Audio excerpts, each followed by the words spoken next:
Oi, pessoal! Começando por aqui mais um podcast do Juliana Rangel News. Sejam todos bem-vindos. Hoje um bate-papo, ó, que eu tenho certeza que você vai ficar ligadinho aí do começo ao fim, tá? Antes quero agradecer aqui a nossa parceira, Caneca Itaús RP, que nos presenteia, né, gente, com essa caneca tão especial e que o nosso convidado leva de presente também aí como recordação aqui do nosso podcast. Se liga aqui no canal do YouTube, se você não se inscreveu, já se inscreve aqui, ó, tá? Ou então acompanha a gente aí pelas plataformas de áudio, como o Spotify, para você ouvir aí de qualquer lugar, de onde estiver. Gente, meu convidado de hoje é muita história, é muita coisa para falar, principalmente relacionada à liderança, à comunicação. Você já se perguntou como lidar com as pessoas? Como que você lida com as pessoas? Eu acho que isso, e principalmente um pós-pandemia, né? Eu acho que veio muito mais à tona tudo isso. E hoje eu tô trazendo aqui nosso convidado, que é o Jamil Albuquerque. O Jamil, tem simplesmente 8 livros, né? Escritos aí de tudo esse setor, essa área. Ele também é presidente do Mastermind aqui no Brasil, que é aí uma escola, né, Jamil, que a gente pode falar de treinamento de alta performance. Também é representante da Fundação Napoleão Hill, que ele vai falar muito mais pra gente aqui também. E que no fim acaba fazendo um conjunto de tudo isso, né? Então a arte de lidar com pessoas, como é que você se torna um líder, como é que você faz a arte da comunicação. E aí eu quero começar, antes de você falar, Jamil, uma frase sua, que na verdade está na sua biografia, que você aos 14 anos, né, ao entrar numa biblioteca e pegar um livro, você leu a seguinte frase: você não é pobre, você apenas está sem dinheiro neste momento.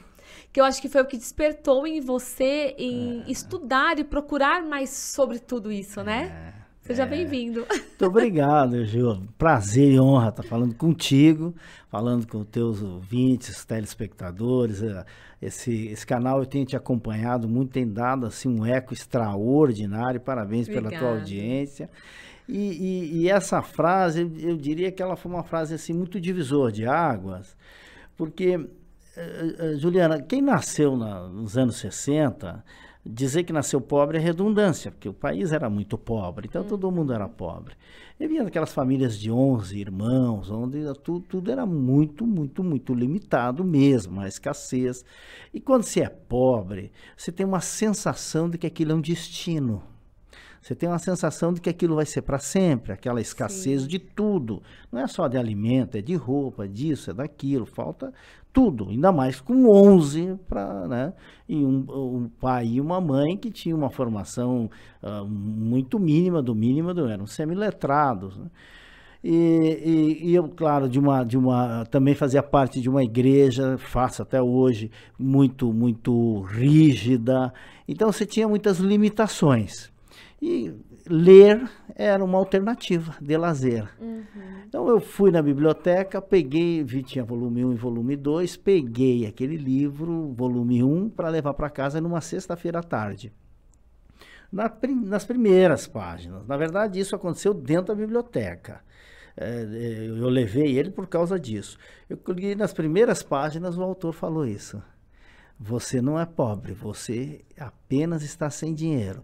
Aquilo deu um impacto na minha mente fora do comum, que hoje em linguagem atualizada, nós diríamos que mudou o mindset, causou ali uma metanoia, né? Os neurônios expandiram além de mim naquele momento, a ponto de eu enxergar um futuro de esperança, promissor. Porque assim, vamos falar, antigamente, você poderia continuar seguindo o que eram crenças, né? Que a gente tinha muito aquilo, eu sou de uma família pobre, eu vou seguir de uma família pobre. Essas crenças limitantes, elas te escravizam, né? Exatamente. E toda crença tem isso, ela tem uma tendência a se solidificar, a crescer e se cristalizar. E ela passa a ser uma verdade, né? Para o nosso olhar de vida, ela é uma verdade, porque a crença quer dizer uma convicção muito profunda do ser. Então, você acredita naquilo e aquilo acaba se refletindo na sua linguagem e a linguagem acaba se refletindo no comportamento e o comportamento é a tinta da caneta que a gente escreve o nosso destino na Terra. Então, foi um choque assim que abriu.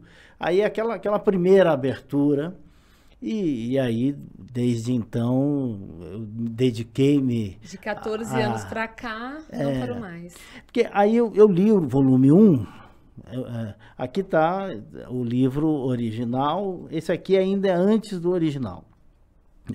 Eu li o volume 1, porque o original ele tinha 1.280 páginas, porque ele tinha alguns desenhos e tal. Eu li o volume 1, depois na segunda-feira já fui buscar o volume 2, e li aquela semana. Eu sempre fui um leitor voraz, porque eu aprendi a ler na Bíblia. A minha mãe me ensinou a ler na Bíblia antes de entrar na escola. Naquela época, naquela região, no interior, eu sou do interior de Santa Catarina, no oeste, uma região muito agrícola. A gente morava no interior do vilarejo, ou seja, morava na roça, isolado mesmo, né?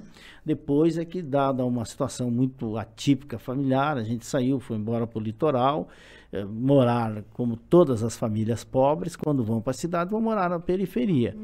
Então, aquilo tudo refletia no meu jeito de ser. Você fica muito tímido, porque a pobreza te dá um complexo de inferioridade, você se fecha como uma concha, você tem uma certa fobia social. Tudo isso é reflexo dessa condição financeira.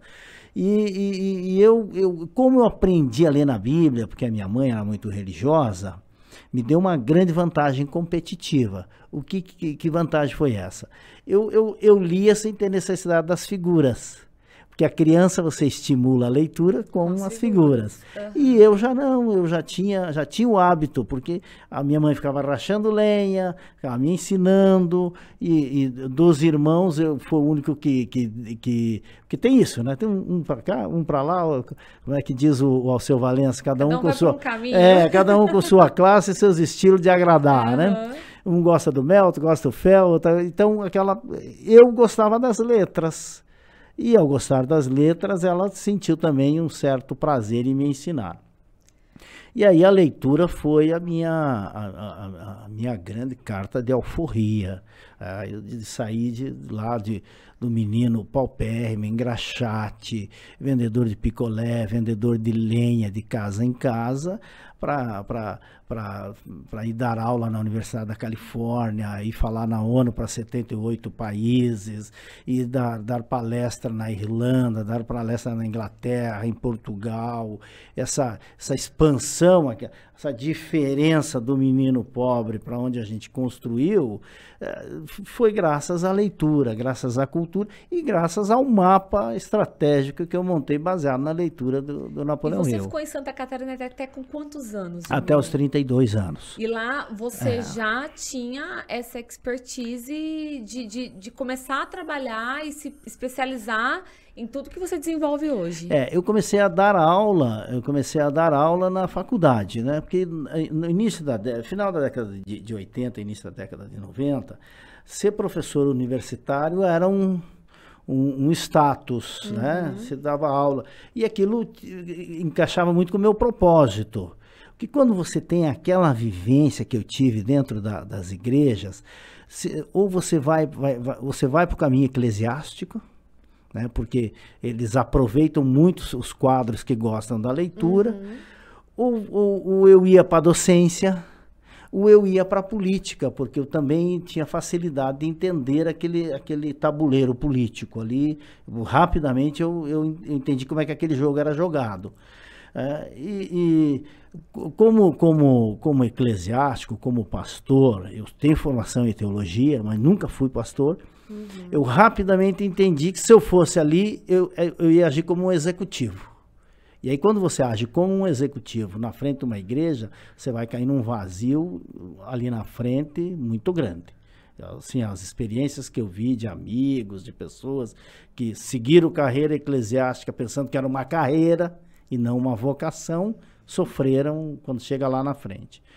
A política, o território é campo minado sempre, né? Você está sempre a um segundo do céu e do inferno ao mesmo tempo. Então eu falei, esse caminho aqui é muito complicado. A docência, então eu fui dar aula na faculdade, comecei como professor substituto, a coisa tinha tudo para caminhar a passos largos. Até que um dia eu tive uma experiência dentro da sala que me fez tomar uma decisão. Porque naquela época havia muito, Ju, esse conceito assim de você comprar o diploma universitário.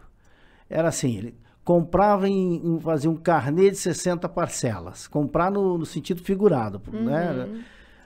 Ele ia lá, quanto é que precisa para passar? Ó, você tem que ter 70% de presença. Então era isso que eles tinham, 70% de frequência. Bom, como é que é a questão da presença? É isso, ok. Chegavam tarde e saíam cedo. Na verdade, era só aquela coisa de ter o diploma e pronto. O que importava era o ter o diploma, não era o conhecimento. Uhum. E aí, um dia, caiu a ficha para mim e falei, eu preciso de gente mais comprometida. Então, eu já tinha esse contato, aí eu fui atrás, eu fui ver onde é que estava, como é que estava essa marca e tudo mais. E a partir de 94, eu me dedico oficialmente à educação corporativa. Então, eu já estou há 28 anos dentro da educação corporativa. E quando que Napoleão Hill entrou mesmo, por exemplo, o direito de você estar com a fundação aqui no Brasil e usar o Mastermind com toda a filosofia dele, com todos os ensinamentos dele, né? O Napoleão Hill faz parte da minha vida desde os 14 anos. Que é quando você leu lá. Que foi essa experiência do livro. Sim. Aí depois, nesse período, 92, 93 ali, eu fui atrás da marca, eu estava com o Dr. Ismael. Até então não tinha no Brasil. Não, ela está desde a década de 70. Da metade da década de 70 para frente, ela está no Brasil, com o Dr. Ismael Cordeiro. E aí, mas ele pegou a marca e ele conseguiu a concessão da marca e isso era só ele. Ele não multiplicou. Ah, entendi. Ele usava para ele, fez toda uma carreira, toda uma vida, uma fortuna em cima disso. Eu procurei ele, nós começamos a fazer um trabalho, aí eu fui trabalhar em outras escolas e tudo mais, até que um dia eu sentei com ele, conversamos, e ele disse, Jamil, as minhas filhas, uma casou com um médico, outra casou com um advogado, eu estou sem sucessor. Então, vamos sentar, vamos conversar, porque você tem tudo para ser o meu sucessor. E aí a gente fez uma negociação, aí foi para os Estados Unidos, foi apresentado, e aí nos últimos 20 e poucos anos, a marca está na minha mão. Então, foi nesta época, que foi por volta de 98, que eu tomei a decisão de vir para o estado de São Paulo. Porque, Juliana, e todos os seus ouvintes sabem disso, naquela época, você não construía uma empresa forte nacionalmente se não fosse em Rio, São Paulo, no centro do país. Uhum. Você ia ter sempre uma empresa de bairro, era sempre uma empresa regional. Para você ter uma empresa nacional, você precisa de São Paulo. Assim como para ter uma empresa mundial, você precisa dos Estados Unidos. Hoje não, hoje com o advento da internet e tudo mais, você pode ter uma empresa aí mundial morando no interior do Sergipe. Uhum. Né? Hoje mudou muito, né? Mas naquela época não. Não, então foi isso que me trouxe para São Paulo. Aí quando eu cheguei... Mas São Paulo você veio direto já para Ribeirão Preto? Aí eu fui a São Paulo, aquilo lá é uma máquina de moer suco. Você foi para a capital mesmo? Máquina de fazer suco, né? Então, aí... eu tinha um compromisso no oeste da Bahia, peguei um voo lá e ele desceu aqui e deu um pequeno problema no avião, fiquei aqui quase umas 5 horas. Era um avião daqueles pequenos, Brasília, da Embraer, não era Embraer, o avião era da Embraer, mas era Transbrasil. Lembra da Transbrasil? Nossa, bem antiga. Bem antiga, Eu olhei, vi de cima. Eu falei, caramba, isso aqui é uma mini São Paulo. E aí eu fiz estudo logístico, eu estava a 4 horas equidistante de qualquer ponto do Brasil, malha aérea, malha viária e tal, e resolvi vir para cá. E daqui espalhamos para o Brasil inteiro. Hoje estamos em 23 estados brasileiros, estamos em Portugal. E acabei não saindo porque me tornei um cidadão ribeirão-pretano. Eu estou aqui há 23, 24 anos e participei da vida política, da vida pública. Eu hoje sou um cidadão ribeirão-pretano de verdade, né? Uhum. Apaixonado pela cidade, que Ribeirão é uma cidade sui generis, em todos os sentidos, né? É uma mini São Paulo, é uma cidade que verdadeiramente guarda as características do interior. É uma capital, mas ainda no interior. Eu brinco muito isso, porque ela não deixa nada a desejar, tem tudo, né? Só que ainda a gente tem muitas características de interior, né, Jamil? Ela guarda isso, é uma cidade no meio de uma roça que guarda todo esse conceito da roça, ao mesmo tempo que ela é cosmopolita, muito culta, criativa. Ela é uma cidade realmente diferenciada. Mas assim, de tudo que você estudou e na verdade também repassou para outras pessoas hoje com os treinamentos, né, com os livros, de tudo isso que você vem trazendo de longa data. Como é que a gente quebra essas crenças? Como é que a gente começa um processo? Porque é muito legal isso que a gente estava falando, né? Eu cresci também, minha família humilde, assim, meu avô tinha terras e tudo mais, só aquela coisa muito humilde, né? Batalhou, isso, aquilo. E na minha cabeça também, eu tinha que seguir daquela forma. Então, não foi fácil fazer minha faculdade, isso, mas a gente nunca tinha na mente, não, eu posso fazer mais, eu posso ser o que eu quiser. Sim. Né? Como é que a gente começa a pensar diferente, Jamil? Juliana, é assim, o ser humano só muda a crença se for para melhor. Isso sempre. Ninguém deixa de seguir a Jesus para seguir o diabo para ir morar no inferno. Você deixa de seguir o diabo para seguir a Jesus para ir morar no céu. Um exemplo simplista aqui, simplório, simples, no sentido de ilustrar o que é uma mudança de crença, né? Então, porque nós temos crenças limitantes, mas nós temos crenças fortalecedoras também, muito grande. Todos nós temos crenças fortalecedoras. É que, é claro, essa tendência de olhar para o buraco negro, né? Olhar para o abismo, olhar para a limitação, que é inerente do ser humano. É como se não fosse do nosso merecimento, não é? Que é talvez, Juliana, a crença mais arraigada e mais construída, porque, assim, os nossos antepassados, os nossos avós, os nossos pais, eu entendi isso depois que você fica maduro. Eles queriam mostrar que não era fácil para que a gente não se iludisse e não sofresse. Então, para a gente não sofrer, eles diziam, não é fácil, dinheiro não dá em árvore. Olha, isso aí não é, você nasceu pobre, lembra que tu é pobre. Era uma maneira amorosa, mas a nossa leitura não é de que aquilo era amor, era uma maneira amorosa de dizer, cuide, porque senão você vai se machucar. Né? E aquilo que a gente ouve muito, sempre, as vozes que a gente mais ouve, as vozes que a gente mais fala, principalmente quando tem a autoridade, né? Se a pessoa que fala tem autoridade, porque sempre a máxima, não é o que fala, mas quem fala que tem força, né? Então, uma vez compreendido isso, para mudar isso, é o exercício de enxergar o futuro. A coisa mais difícil que tem é nós sabermos que nós somos do jeito que nós somos, não por causa do nosso passado. Essa é a compreensão mais desafiadora que existe. Nós somos do jeito que nós somos por causa do nosso futuro. E isso dá Dá, eu tô aqui. Baralhada. Como assim? Você não sabe do sistema que eu fui criado, a mentalidade da gente já diz imediatamente isso, né? Você não sabe quanto eu sofri, quantas feridas emocionais eu tenho, o que eu passei. Não é isso aí, não. A gente tem muita dificuldade de compreender isso. E diz, você não sabe como é que é, o que eu passei. Mas eu vou dar um exemplo aqui. Se for pobre, no meu caso e caso de milhões e milhões. Então, a pobreza é o quê? É uma dor de escassez. Falta tudo, né? Falta tudo. Tu pega isso aqui e põe lá no futuro.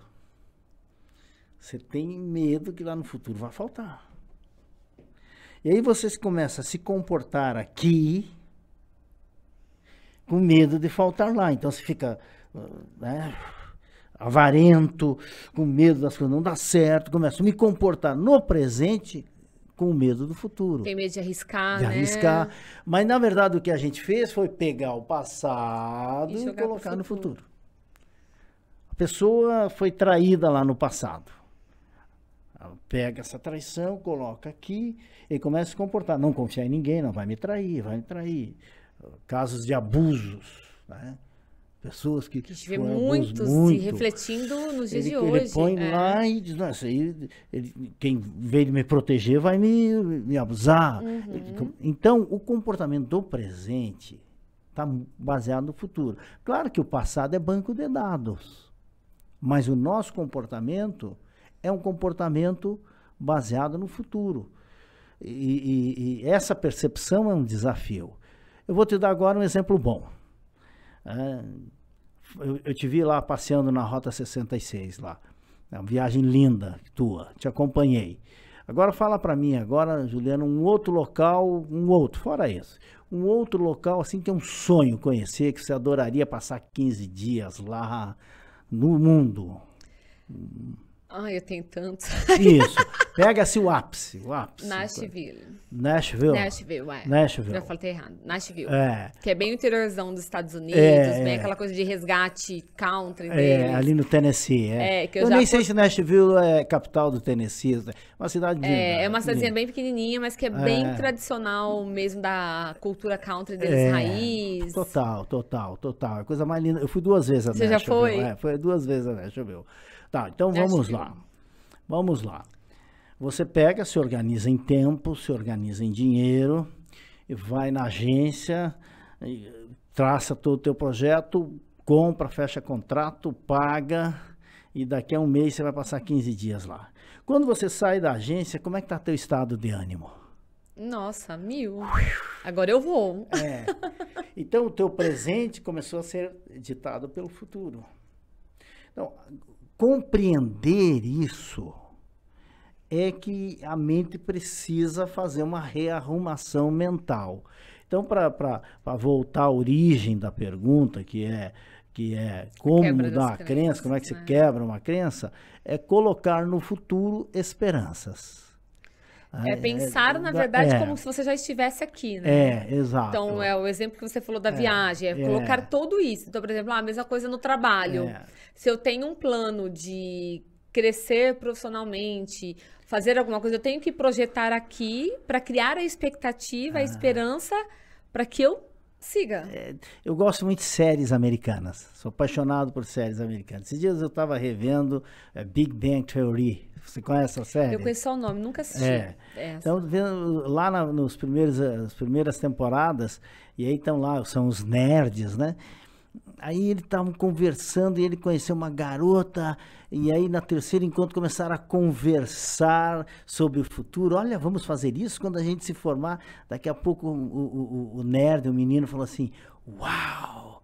Olha só, nós dois aqui falando de futuro, e a vibração dos dois, a energia, fenomenal, porque nada é mais apaixonante do que falar sobre um futuro promissor. Então, o segredo para quebrar essas crenças é metas possíveis. Por isso a máxima que quem tem metas tem futuro, quem não tem metas tem destino. Por quê? Porque a meta é um sonho com data marcada. Então, colocar isso no futuro baseado em algumas premissas possíveis, adequadas, realizáveis, mensuráveis, específicas, para que a coisa não fique muito além. E claro, já como o teu canal também é um canal educador, além de entretenimento e tudo isso, assim, tem uma compreensão que a mente consegue acreditar, é crível para a própria mente, até 10 vezes a sua realidade.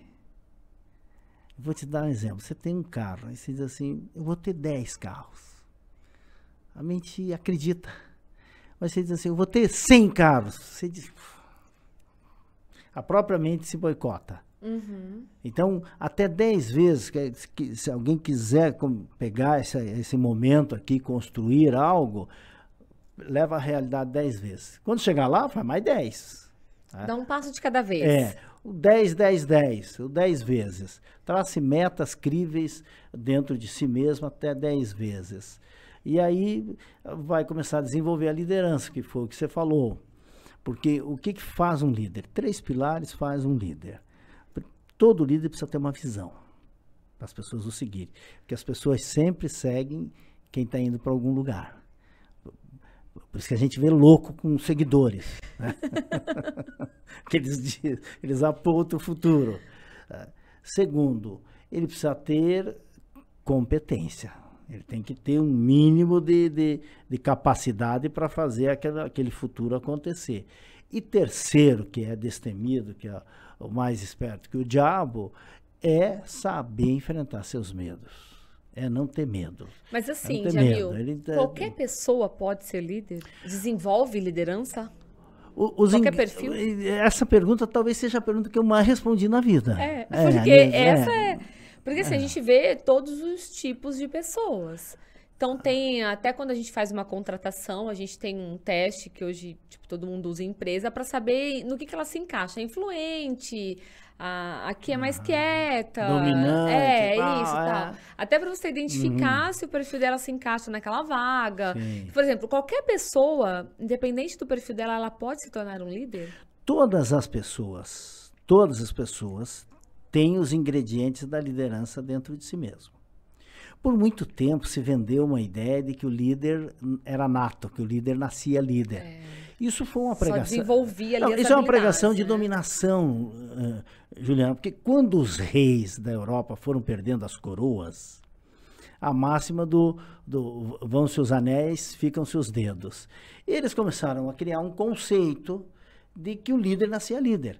Porque quando você começa a exercer a liderança, imediatamente o líder é atacado, é isso? Imediatamente ele é atacado. E quando ele é atacado, ele vai levar uma na raiz do vidro, ele vai levar uma pancada, e você sempre vai apanhar mais no início, para ver se tu desiste. Então aí, mas eu queria só, fica na tua aí, porque esse negócio de ser líder Você fala quando a gente descobre o nosso posicionamento, né? O nosso momento ali de se impor, né? A coisa mais importante do ser humano na vida três coisas que quando o ser humano cai a ficha dele, ele constrói uma história acima da média. É ele entender que a coisa mais importante é ele descobrir seu objetivo na vida, o seu propósito. Segundo, é ele entender que tudo é semente, tudo é semente. E terceiro, ele ter uma relação da fé aplicada, conversar com Deus, saber lidar com as pessoas, saber lidar com o seu entorno. Ele vai fazer uma vida acima da média. Então, toda pessoa tem esses ingredientes. Agora, tem uma semente que faz toda a diferença, que é a iniciativa. A semente da liderança é a iniciativa. A sustentação aí requer um pouco mais de habilidade, você tem que ter outros ingredientes para sustentar. Agora, tem níveis da liderança também, tem o líder estratégico, que cuida só de destinos, você tem o líder tático, que transforma ideias em formatação de execução, em passos de ação, você tem o líder operacional, que é o mão na massa, que faz a coisa acontecer, que materializa. Então, são níveis, e cada nível vai requerendo novas atitudes, novas habilidades. Quanto mais você sobe na pirâmide empresarial, novos comportamentos vão sendo exigidos. E você sabe bem, acompanhou grandes homens e mulheres exercendo grandes cargos na tua profissão, você sabe que lá do meio da pirâmide, lá para cima, não é mais currículo que se exige. Não importa o teu currículo ali o que importa mesmo são os nervos. Ali é a capacidade de você aguentar a pancada, de você saber lidar com a pressão, saber lidar. Dali para cima é nível energético. Qual é a tua capacidade de aguentar a pancada? Nós temos 2 líderes, aí não vamos entrar na seara política, mas nós temos 2 candidatos a presidente, que provavelmente serão, um dos 2 vai governar o país. Não vamos olhar os defeitos, vamos olhar as virtudes. Os 2 sabem apanhar. Os 2 sabem apanhar como poucos. Então, por isso que eles estão hoje disputando o título de reis do Brasil. Porque é a maior característica dos dois. Você pode perceber que o que eles têm em comum, aguentam pancada como ninguém. Desistem. Como ninguém, como ninguém. Mas esse, aquele, expande a cabeça. Olha esse caramba, esses dois sabem apanhar. Porque o mundo bate neles, né? Então, não é currículo, é nervos, resistência emocional, é o autocontrole, é a capacidade de engolir a raiva. Mas assim, Jamil, a gente também vê hoje muitas pessoas se posicionadas como líder, mas que na verdade não são líderes de verdade, né? Juliana, o cargo, de alguma maneira, ele te dá uma certa influência de liderança, de certa maneira. Então, às vezes, a gente fala assim, é o líder, mas não tem o cargo. Né? Mas o cargo procura o líder. Ele, de alguma maneira, vai procurar o líder. E quando a pessoa que ocupa o cargo não tem o tamanho do cargo, há uma tendência o cargo expurgar ele. A gente viu aí, né? Quantos nós já vimos, né? Vários. Não tinha o tamanho do cargo, o cargo parece que ele não suporta menor que ele. Então, quando a pessoa não tem preparo para aquela função que requer lidar com pessoas, que requer uma postura mais firme, mais elevada, porque o líder ele não precisa ser bonzinho, ele precisa ter firmeza, ter clareza de conceitos, ele precisa ser generoso, porque aquele modelo dos séculos anteriores de comando e controle não cabe mais dentro desse século XXI. Você tem que ter uma autoridade pessoal, você tem que ter uma autoridade posicional, mas dentro de uma estrutura, né? Então, o cargo ele exige da pessoa. Tá. Ô, Vitor, eu quero um cafezinho. Acho que eles esqueceram do nosso café hoje. Jamil, esse seu livro aqui, ó. Deixa eu ver onde está a câmera, tá na geral agora. A arte de lidar com pessoas, ó. Aqui, ó. Deixa eu mostrar. Aqui. Ops, achei. Agora o Vitor mudou.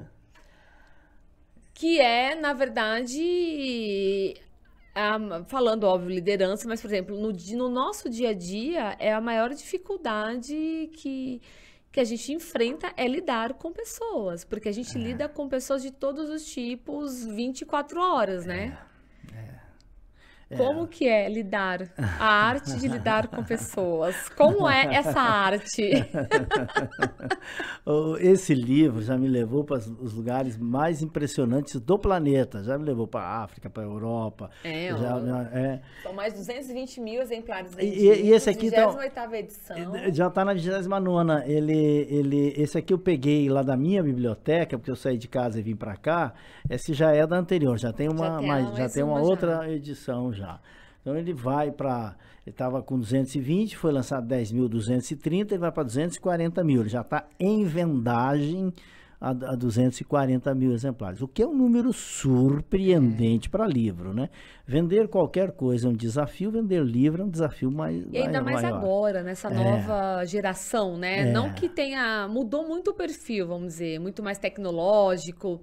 Óbvio que a gente ainda resgata muito essa questão e valoriza demais a leitura, o livro impresso, mas ficou um pouco mais, mudou um pouco o mercado, né? Mudou. Mas teve um fenômeno interessante na pandemia, o aumento de venda de livro foi absurdo. As editoras ganharam muito dinheiro, se beneficiaram com a venda de livros físicos, o que é uma excelente notícia em todos os sentidos, porque uma nação que lê é uma nação que se esclarece, né? Então esse livro, ele tem uma linguagem assim, muito conversacional.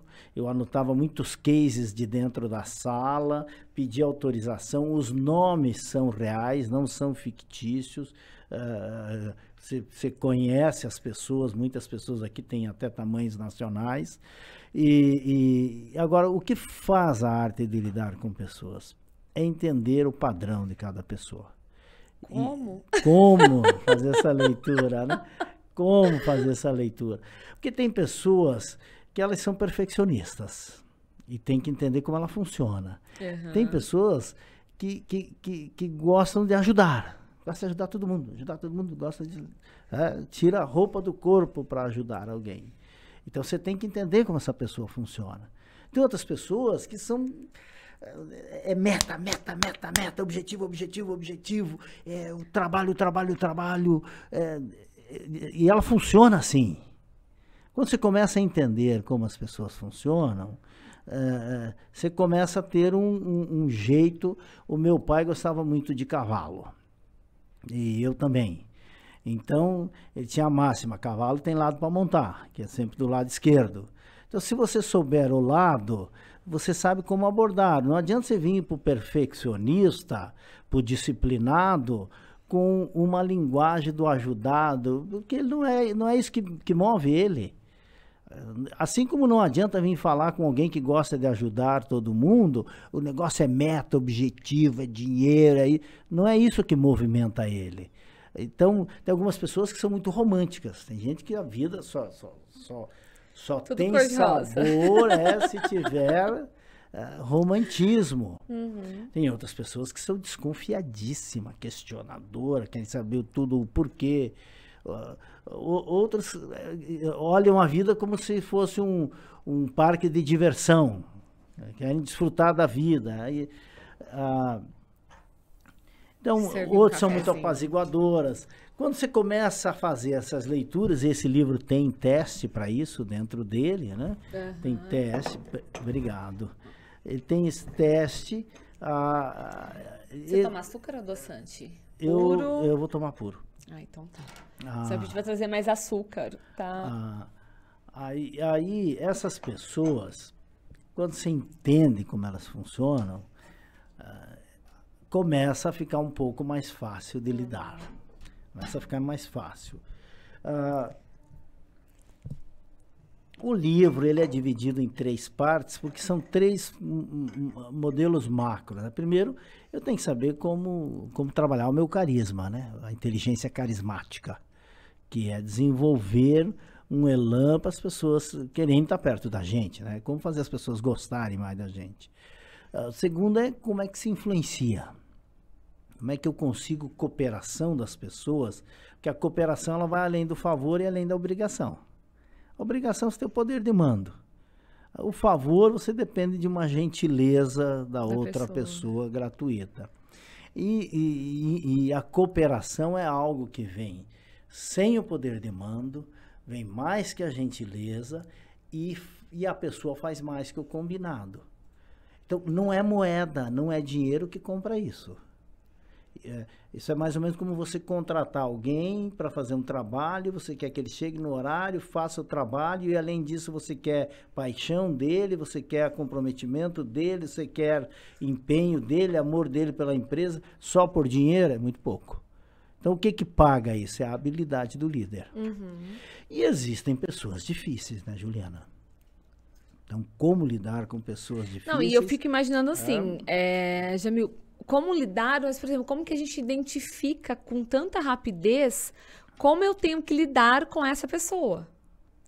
Porque às vezes você é pego de surpresa, você fala, meu Deus, essa pessoa é mais... Como que eu, na hora, já consigo entender o perfil dessa pessoa e automaticamente já mudar o meu jeito de lidar com ela? Porque o ser humano funciona por arquétipos, por modelos mentais. Então...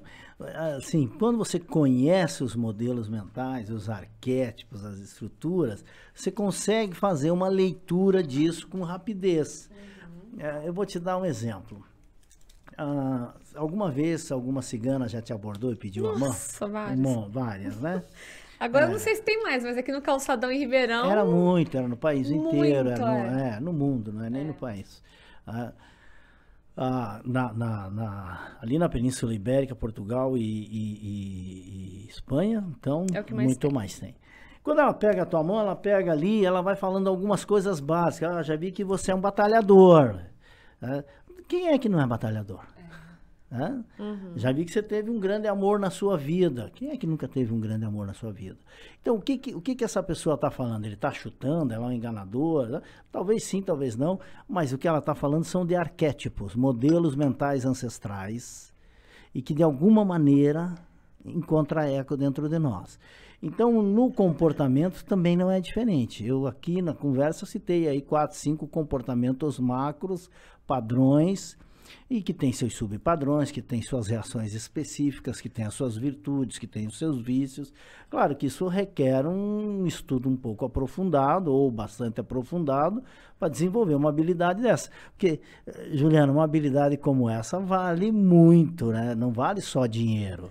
Vale muito mais do que dinheiro. Você vive até melhor, né? Ah, Já viu? Sofre menos, vamos dizer assim, né? Porque sofre.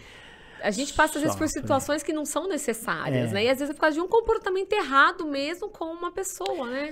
A gente desenvolve a generosidade. A gente desenvolve mais. Que a tolerância e a generosidade, elas caminham muito juntos. Mas tem uma linha muito tênue que pode chamar conivência. Até onde eu sou tolerante, até onde eu sou conivente. Então, essa linha tênue, você tem que saber qual é essa linha. Mas a gente compreende mais, porque às vezes a gente vê a atitude de pessoas que vocês... Oh, meu Deus, que coisa mais idiota isso. Eu mesmo, uma vez, eu vi uma cena de uma pessoa super influente, eu falei, meu Deus, como é que alguém faz isso aqui? Olha o estrago que fez, tudo porque na hora de desabafar daquele barraco, aquele quebra-quebra, é muito legal, mas e para juntar os cacos depois? Mas todo mundo já passou por alguma situação assim, né, Jamil? Acho que não tem quem não tenha tido um comportamento errado na vida, né? Em algum momento. Mas a vida não se administra por exceções, se administra pela regra, né? Então, quando alguém tem um comportamento errado, tal, se ele não for trágico, se não for uma tragédia, porque assim, um acidente precisa um erro. Para você ter uma tragédia, você precisa ter no mínimo 3 erros.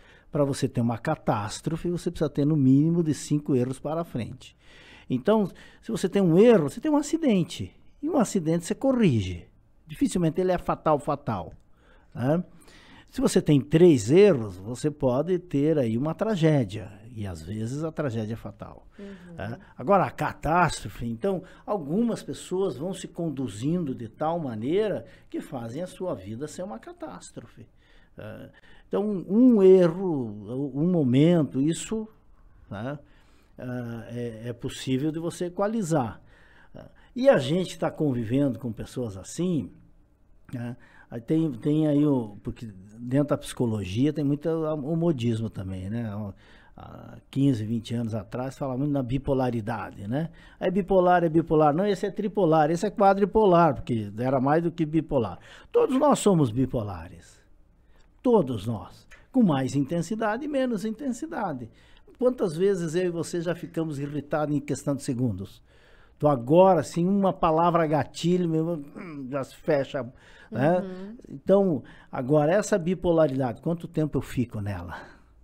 Né? Aí vai muito do controle mesmo, né? De desenvolver tudo isso, né? E tem uma questão, essa bipolaridade que requer todo um traço aí de análise muito grande para diagnosticar, ela tem um período da vida. Ela não é um destino. Você tem muita intensidade entre os 18 e 35 que se manifesta. O que acontece é que depois daquilo a pessoa pensa que isso é uma característica. Ele entende, não se conhece, não fez autoestudo, não se autoanalisou. Não, é assim que a banda é tocada, é assim que o jogo é jogado. E aí ele vai sendo grosseiro, porque todo bipolar, quando ele está em alta, é altamente criativo. Quando ele está em baixo, é uma tragédia, né? Ele arrebenta com tudo. Tem que ter o equilíbrio, né? Então, essa compreensão. Então, saber lidar com os seus momentos. Por isso que toda liderança... Todo ato de liderança é, na verdade, um ato de autoliderança. Primeiro começa com você, né? A liderança sempre é um ato público. Você não consegue liderar dentro de um convento sim, mas dentro de uma cela. O exemplo talvez nem seja tão ilustrativo.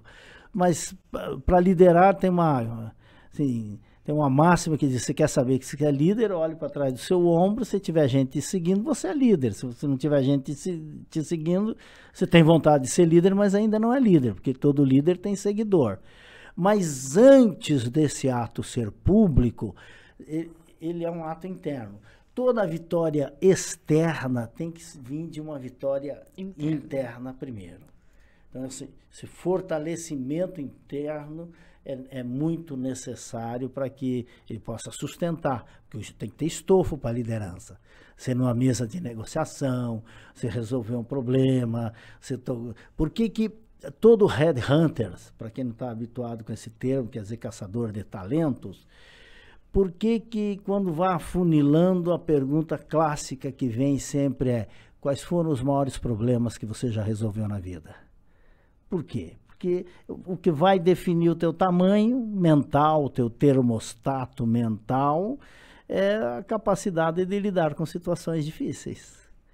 É isso que vai definir. Então, essa autoliderança, se lidar consigo mesmo, lidar com pessoas, lidar com situações, passa pelo autoconhecimento. E hoje, quando as pessoas procuram os seus cursos, os seus treinamentos, né? Que tipo de pessoa, perfil que mais chega até você, por exemplo? O que eles querem resolver? Que liderança que eles querem? Tem algum perfil mais específico? Tem, nós temos assim um perfil econômico que reflete muito o perfil pessoal da pessoa, né? Nosso treinamento, nosso curso, nós definimos... Você tem vários tipos de cursos, né? Que eu estava dando uma olhada lá. Você tem até teen, né? Sim. Tava olhando, adolescente. Falei, gente, mas o adolescente já começar desde a adolescência... Maravilhoso. O teen, o Mastermind Teen, trabalha as 12 virtudes cardeais. É muito lindo, muito lindo. Preparar o jovem para construir o seu futuro, baseado em valores, virtudes. Que legal. É muito, muito lindo. É a minha grande paixão. Nós temos 12 programas clássicos. O criado por Napoleão Hill, que é o Mastermind Lince, que são 12... E que ele é um único, esse. Ele é o clássico, porque são vários treinamentos, né? Nós somos os únicos no Brasil, porque nós somos herdeiros dessa filosofia e autorizados a usar a sua filosofia, a sua metodologia, o seu selo oficial. Todos somos nós, somos a única empresa que tem essa autorização. E os cursos nossos são altamente recomendados pelo histórico de resultados, né? Então, quando nós decidimos posicionamento, isso tudo, a gente resolveu atuar no meio da pirâmide. Porque se for precificar, talvez desse para levar o valor lá em cima, em preço. Tá? Mas a gente optou por ficar no meio da pirâmide, porque é quem está olhando para cima e quem não está querendo descer. Então, o que essa pessoa procura? 67% dos nossos participantes, dos nossos alunos, eles têm uma faixa de receita entre 5 salários mínimos, R$5.000 hoje, então de 4, 5 mil reais até 10 mil reais. Então ele verdadeiramente é um curso classe média. Depois o restante vem um pouco lá de cima, um pouco de quem está vindo para cá, tal. E procura mais mesmo na parte profissional, né? Liderança. Ele vem profissional, depois descobre a força pessoal. Então ele sempre quer se fortalecer, buscar resistência emocional. A inteligência emocional, a inteligência carismática, a inteligência interpessoal, a habilidade de construir estratégias próprias, resolver problemas. Porque o problema... o problema é clichê, mas os clichês só existem porque funcionam. Né? Todo problema é uma oportunidade. Porque atrás do problema sempre tem uma nova oportunidade. É aquilo, ou você senta, e tem aquele que senta e chora, e tem aquele que vê, levanta e resolve. E ainda dali surge uma nova oportunidade. Uma nova oportunidade, porque todo fracasso traz dentro dele a semente do sucesso. O fracasso, ele não é definitivo, ele é pedagógico. A gente vê grandes líderes, né, Jamil, que passaram por muitos fracassos antes de chegar nessa liderança, né? A história mais emblemática é de Thomas Edison, né? O homem que inventou a lâmpada elétrica, contado nessa história aqui, é contado. O primeiro A primeira edição do livro A Lei do Triunfo, quem fez o prefácio foi Thomas Edison. Então, tem a história dele dentro do livro. Ele, segundo assim, claro que talvez não seja um número, pode ser um número, a gente vê 2.000, 3.000, 5.000, aqui fala em 10.000 formas erradas que ele teve, né? E aquela pergunta clássica, mas por que você não desiste? Pô? Você nunca vai dar certo, você já errou 10.000 vezes. Ele disse, não é 10.000 vezes. Geralmente a gente escuta isso quando erra uma vez, né? Uma vez. A gente erra uma vez e fala, desiste, não vai dar certo. Quantos não desistem, né? Quantos? E aí ele disse, não, eu tenho 10.000 maneiras de não fazer, é diferente, né? Agora tem um segredo ali nessa história do Thomas Edison. Como é que ele não desistia de uma coisa que não existia? Que na verdade ele estava criando, né? Aí que está o segredo. Porque é o seguinte, Thomas Edison levantava todas as manhãs, de madrugada, e ia a pé para a fábrica que ele já tinha. Ele já era um inventor das máquinas agrícolas, do aço e tal. E naquela época, a iluminação das ruas eram feitas por lampiões a querosene. Você lembra disso? Né? Em muitas cidades da Europa ainda tem aqueles lampiões. E das 5 da manhã em diante, o apagador de lampião, que apagava o lampião e ia passando e apagando. O lampião, que é uma espécie de um sininho, tá? Sufoca, apagava. E o que segurava aquela estrutura de iluminação ali, o pavio, ali era uma estrutura de cobre. Quando apagava, aquilo ali por estar a noite toda aceso, ficava iluminado. Ele passava, olhava, parava e dizia, e se tiver um jeito de aquecer esses fios de cobre? Então ele já tinha enxergado na sua cabeça a invenção. Então a visão, o que a gente constrói aqui que é o segredo. Aqui dentro que está o grande segredo de uma vida próspera e não próspera, da solução do problema. Você está diante de um problema, você diz, caramba, quais são as possíveis soluções? Porque nenhum problema tem só uma solução. Você tem várias possíveis soluções. Sim. Por que lá na Bíblia Sagrada está escrito que a esperança não traz confusão? Porque a esperança faz você olhar a vida em perspectiva. E a perspectiva, ela te dá várias alternativas de saídas, de caminhos. Porque quando é que um mapa é bom? Quando ele te dá vários caminhos, várias alternativas de caminhos. Então, isso de criar um mundo, de construir, isso é algo maravilhoso, é encantador. E a gente encontra registro disso na humanidade há milênios atrás, inclusive na Bíblia Sagrada, que é uma fonte inesgotável de sabedoria. Ela precisa ser traduzida para a realidade, para a atualidade, né? Um conceito mais do dia a dia nosso. Então tem um momento lá que Abacuque, que é um pensador que na Bíblia é chamado de profeta, ele escreve assim, ele diz assim, escreve a tua visão em letras garrafais, em letras grandes, para que possa ler, mesmo quando passares correndo. Se nós pegarmos esta linguagem para hoje, seria como escrever num grande outdoor, para que você possa ler mesmo quando passar de carro. Então isso de você colocar algo, enxergar algo, ativar a sua retina no futuro, e a palavra otimismo quer dizer ótica melhor sobre o futuro, é algo muito forte para o ser humano. Claro que tudo que fica muito popular, às vezes ganha um conceito assim muito superficial, né? Mas é algo poderoso, né, Juliana? É poderosíssimo, poderosíssimo. Jamil, e aí a gente tem esse livro aqui também, que eu queria mostrar, que estava escondido, né? Ficou 73 anos escondido. Cara, e que loucura a história que você me contou dele, mais esperto que o diabo, que segundo ele conta aqui, ele não sabe se foi uma alucinação ou não, mas ele conversou com o diabo. Conversou com o diabo.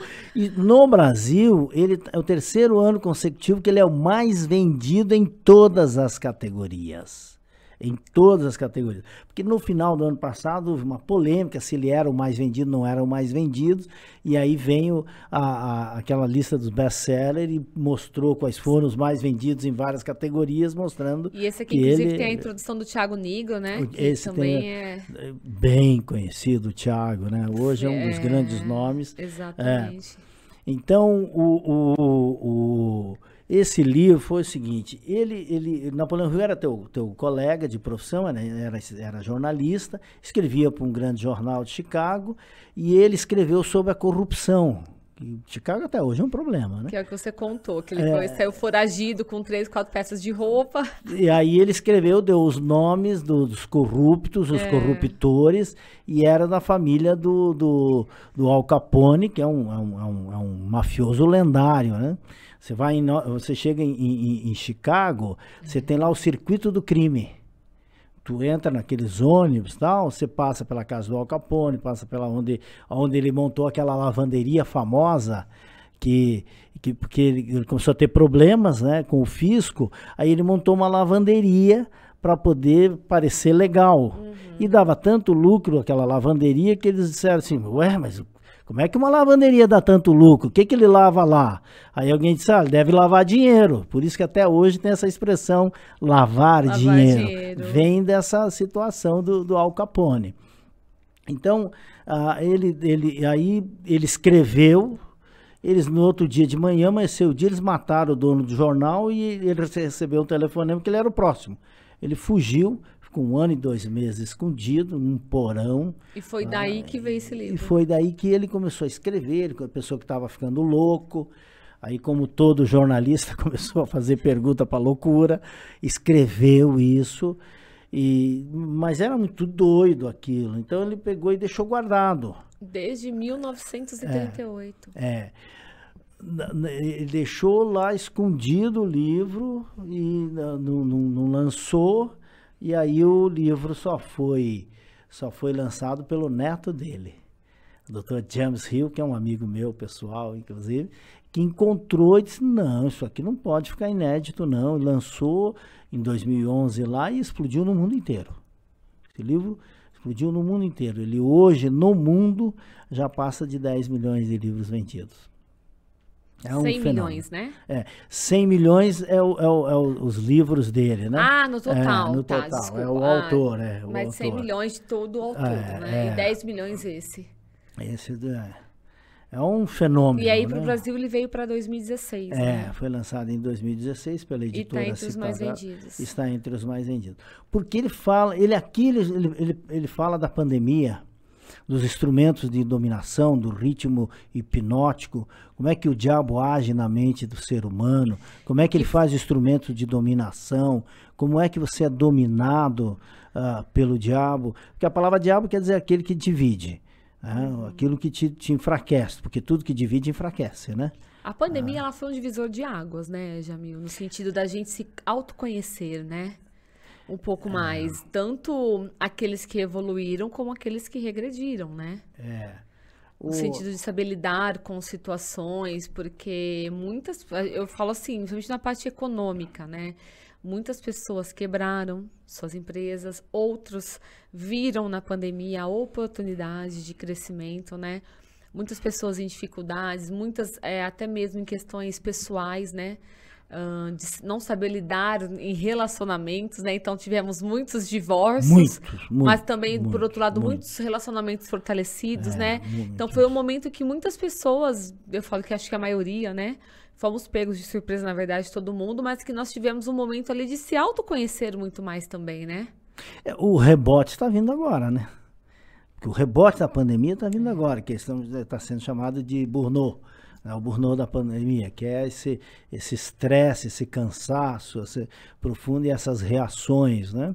Tá vindo agora. Então o rebote ainda nós não terminamos ele. A ressaca, para usar uma linguagem mais nossa, né? A ressaca tá vindo agora. E a pandemia foi um momento sui generis na humanidade, porque verdadeiramente ela foi mundial. Todas as outras vezes nós batizamos de mundial. Mas não chegou a ser como essa. Não, né? a Primeira Guerra Mundial é uma guerra entre 4 países ali, que foram os 4 primos, que eram netos da Rainha Vitória. Então aquilo não foi uma guerra mundial, aquilo foi uma guerra de família. A Segunda Guerra Mundial é continuação da Primeira Guerra Mundial. Também atos de família, mas que foi uma guerra civil europeia, que eles batizaram, porque a história é contada por quem domina o meio de comunicação. Chamou de Guerra Mundial. As pandemias que nós tivemos, e a última maior foi a de 30, elas também eram pandêmicas em alguns lugares. Não era algo como foi mesmo, em todos os cantos, porque não circulava, demorava muito para circular, para chegar, né? Então, quando chegava aqui no Brasil, você já tinha um jeito, já estava sabendo lidar com elas. Agora, essa não, essa foi detectada ali, acho que penúltima semana de dezembro, janeiro estava um pavor total, fevereiro já começou a fechar, primeira semana de março fechou tudo, parou o planeta, e parou o planeta, não parou uma parte do planeta, parou o planeta, né? Então, isso causou sérios problemas. Você citou de oportunidades, mas de cada 4 negócios, 3 foram muito afetados. Muito, mas muito afetados mesmo, né? Nós tivemos uma desaceleração econômica no planeta absurda. É mais ou menos como se pegar um carro a 200 por hora e colocar um muro de concreto na frente. Foi o que aconteceu. E isso está tendo aí toda uma estrutura atual muito violenta, né? Então, é um processo de aprendizado, como todos os processos de dores. Toda dor é pedagógica, toda dor é esclarecedora, toda dor traz um crescimento, e a dor pode melhorar o ser humano, pode piorar o ser humano, que foi o que tu falou. Algumas pessoas parecem que saíram piores, né? E outras melhores. Agora, uma coisa é certa, todos saíram com uma compreensão sobre o que é paciência. Porque chegou uma hora que não adiantava. Não tinha o que fazer. Não tinha o que fazer. Tinha que esperar. Tinha que esperar. Então, o resultado disso, de desacelerar o planeta, tem uma função. Porque eu sempre recorro aos ensinamentos bíblicos. E lá na Bíblia diz que não cai uma folha, não cai um fio de cabelo sem autorização do Criador do Universo. Então aquilo... tem muitas teorias, dizem que aquilo foi uma guerra química, que aquilo foi plantado, que aquilo foi... E pode até ser que seja, mas uma coisa eu tenho certeza, é que foi autorizado por Deus. Né? Porque senão não aconteceria. Né? Ele diz que não aconteceria. E às vezes ele utiliza, talvez, de ferramentas, porque os caminhos dele são muito mais altos que os nossos. Né? Então isso dá esperança. Eu vejo o futuro com muito otimismo. Né? Teremos grandes mudanças, logicamente, porque o mundo se adequa a cada novo século a uma nova realidade. Nós teremos mudanças substanciais nesse século. Aí, depois nos planejamentos estratégicos da Exxon, das grandes empresas de petróleo do mundo, da Shell, eles não vão investir mais um centavo depois de 2035 em petróleo. O petróleo vai acabar? Não, não vai. Tem muito petróleo no planeta. Mas assim, da mesma maneira que a idade da pedra não acabou porque acabaram as pedras, a era do petróleo também. Então, essa matriz energética diferente vai mudar. Que precisa, né? Porque, né, o carro, por mais moderno que seja, ele queima 20%, ele usa 20% do combustível, 80% é queima. Então, tem que mudar mesmo. Nós teremos aí mudanças estratégicas na ordem econômica, que são as moedas sem rastro, sem fronteiras, que é uma coisa que ainda não se sabe, tá muito balão de ensaio, né? As criptomoedas, hoje vale muito, hoje está rico, amanhã está pobre, ainda, né? Que a gente vê de gente ficar rica e ficar pobre, aí é interessante, né? Uma gangorra. Teremos novos pactos sociais, a gente já vê aí essas configurações humanas muito diferentes. Né? Então, nós vamos ter que desenvolver habilidade para lidar com isso, resiliência, capacidade de lidar com problemas. Agora, teremos muitas oportunidades. Nós estamos com 8 bilhões de seres humanos. há números que dizem o seguinte, que a gente deve chegar a 10 bilhões em 2050. Há números que falam que 10 bilhões, há estudos que falam que 10 bilhões de seres humanos é o tamanho máximo do planeta, há números que falam em 15 bilhões e há números que dizem que nós conseguimos viver com muita tranquilidade entre aspas, né? Mas com tranquilidade com 20 bilhões de pessoas dentro do planeta. Uhum. Agora, quando você fala em 10 bilhões, que é até onde nós vamos alcançar aí, né? Os nossos descendentes mas 10 bilhões. Nós temos muitas oportunidades, porque tem que dar roupa, tem que dar comida, tem que dar saúde, tem que dar lazer, tem que dar transporte, tem que dar segurança. Isso é oportunidade de negócios. Então, onde alguém vê problema, outro vê oportunidade. E isso é a mente do ser humano que vai definir. Né? Teremos que formar líderes públicos diferenciados, os políticos tradicionais estão com seus dias contados. Ser corrupto no mundo hoje já não é mais tão fácil, porque as coisas são muito fáceis de rastrear. Uhum. Então, eles vão ter que se readequar a novas realidades. Nós precisamos formar líderes e empreendedores diferenciados. Nós devemos ampliar o planeta. A partir de 2048, a Antártida vai ser dividida. Então, aí nós teremos aí um novo continente na Terra. Já se sabe hoje que a Lua é plenamente habitável, ela vai ser uma extensão nossa. O que tem na Lua dá para abastecer muito o planeta. Nós teremos alguns desafios demográficos, ao contrário do que se imagina, não de pessoas, mas de desaceleração. Por exemplo, nesse último censo, o Japão perdeu 600 mil pessoas. Que significa o quê? Que decresceu. Uhum. Né? E a quantidade de pessoas velhas está bem maior que a quantidade de pessoas novas. Precisa ter renovação. Né? A Europa, então, está um caos, né? Porque a Angela Merkel, aquela vez que recebeu 1.200.000 refugiados, lembra? Que o mundo a saudou como a benemerente da Europa. Na verdade, o que ela fez? Ela pegou 1.200.000 pessoas novas e colocou dentro do seu país, todos a maioria formado, com filhos, né? E que era necessário. E mesclou o povo, vai trabalhar. Imagina, você não gastou um centavo para formar aquela pessoa, não gastou um centavo para criar, você já pega pronto para produzir. Então, foi um ato estratégico, né? Mas a narrativa foi de que ela estava sendo generosa. Então, tudo isso são problemas, porque também havia uma guerra, logicamente. Sim. Que ela não foi lá pegar 1 milhão e trouxe para cá. Uhum. Ela foi a máxima, né? Diante de todo o problema, tem um benefício dentro dele. Então, a Alemanha soube se reoxigenar, coisa que Portugal não soube, mas que o Rebelo, Marcelo Rebelo em 2 meses vem 2 vezes ao Brasil, o presidente de Portugal, e mandou o coração de Dom Pedro para nós aqui, que tem um decreto que nunca era para sair do Porto, né? O decreto do próprio rei. Vem para cá por quê? Porque ele quer brasileiro lá dentro. Hoje a embaixada já fala em torno de 180 mil brasileiros legalizados dentro, e que estão dando um novo sopro na economia. Ele é espertíssimo. São tudo estratégias, né? Isso é pensamento de longo prazo. Pensamento de longo prazo. E isso é liderança. Precisa ter quem fale nisso, precisa ter quem pense nisso. Como precisamos no Brasil também, né? O Brasil é o Eldorado de Alemar. Juliana, nós somos a nação que vai ser o grande farol deste século.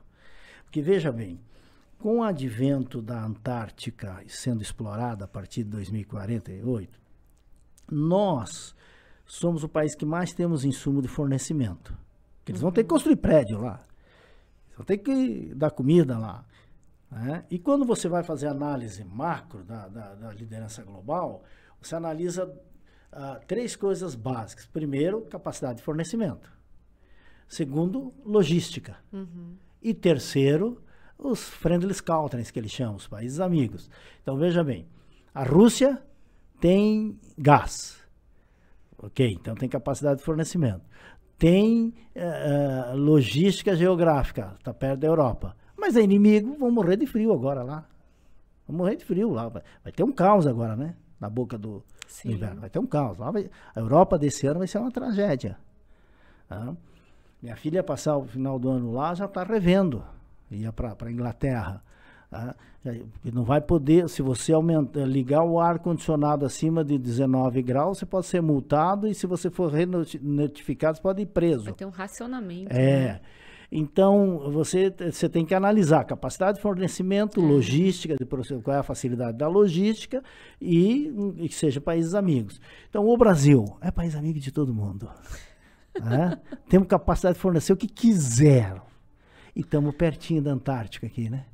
Então, vai ser assim um espetáculo de crescimento. Agora precisa de gente preparada, né? Porque para poder conduzir não, tudo porque isso, claro, né? porque só sustenta a grandeza com estrutura. Tá? Então precisa preparar pessoas, treinar pessoas, tem que ter líderes públicos melhorados no Brasil. Tá? Não podemos, é um contrassenso que está acontecendo aí, um líder de 40 anos querendo voltar, ideias de 40 anos atrás, como é que o nosso futuro pode ser de 40 anos atrás? Não justifica, é uma coisa incoerente do ponto de vista estratégico. Voltando a dizer para que nós temos ouvintes de ambos os lados. Né? Tá fazendo uma opção? Não, eu estou fazendo uma leitura macro. Você não pode o futuro trazer o passado para o futuro, senão fica aquilo que nós falamos, né? Então, há uma vacância muito grande de liderança no Brasil. Você vê que na terceira via não conseguiu. Tem duas mulheres, uma mulher que ficou forte, a outra acho muito água com açúcar, assim, muito ingênua, muito sem noção. Mas essa Tebet aí é uma mulher que tem mostrado força. Então, a força das mulheres tem sido vindo para o protagonismo. Há esperanças. Há esperanças muito grandes para o Brasil. Jamil, obrigada pela sua participação. A caneca é um presente para você. Uau, adorei, oferecendo a Conectar os amei, RP para você levar amei. De recordação do nosso podcast. E foi muito bom o nosso bate-papo. E eu quero te dar de presente esse livro aqui para que vou adorar você ler, leia. Que eu não li ainda. Você vai amar esse livro. Muito bom, muito obrigada. E vamos falar mais, que tem muito assunto. Eu é que agradeço. Foi uma roda de conversa, né, Juliana? Uma prosa.